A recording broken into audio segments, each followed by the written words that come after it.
Our first hint at Lord Frieza's existence was at the end of Goku's battle with Vegeta, and later Kinkai mentions that the root of evil is still out there, which refers to our beloved antagonist within Dragon Ball possibly being one of the best villains in anime period, Frieza. But why exactly is Frieza evil? What led up to him becoming the ruthless emperor we all know and love? Not much is known about Frieza's background, not even his race name is known. And no, it's not Arcosian, that's just a made up name in the dub which Akira had no involvement with whatsoever. They literally just made it up like a lot of other things in that dub.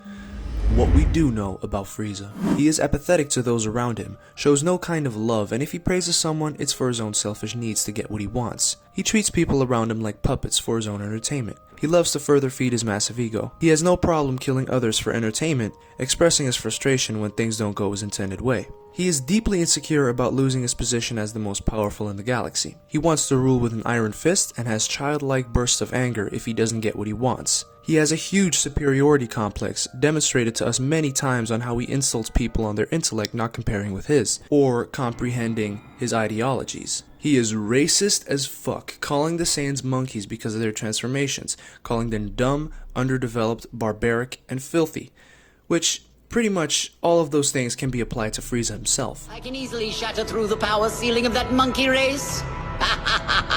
Sorrow and rage, but this time when the mad monkey comes charging, I'll be ready for him. He's a spitting image of Goku, poor thing. He's clearly that monkey's offspring. The creatures start procreating left and right.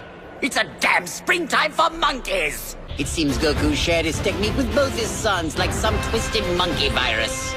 I didn't think I'd see Vegeta with you, but monkeys do travel in troops. Ha! Now what personality disorder does this come down to?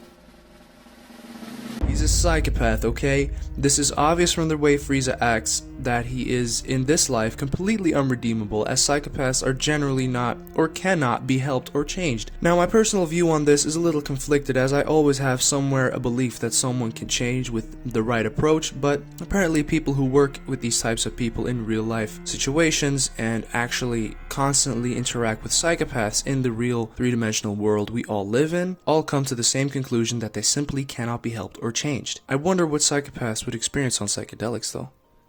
Anyway, the definition of a psychopath is an individual manifests amoral and antisocial behavior and shows a lack of ability to love or establish meaningful personal relationships, expresses extreme egocentricity, and demonstrates a failure to learn from experience and others' behaviors associated with the condition.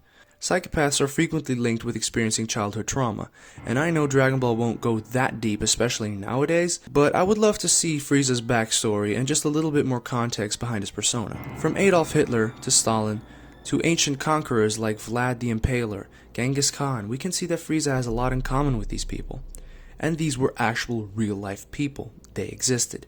On a more serious note, it's hard not to believe that evil exists in the world with people like these around, and that life revolves around this constant war of good versus evil. But let me offer you this. Just like yin and yang, there is no absolute and radical conflict between good and evil, or light versus darkness, that can never be harmonized. Everything in the universe works in harmony. Everything is just one big cycle. The earth needs sunlight, you need air to breathe, water produces oxygen that you can breathe.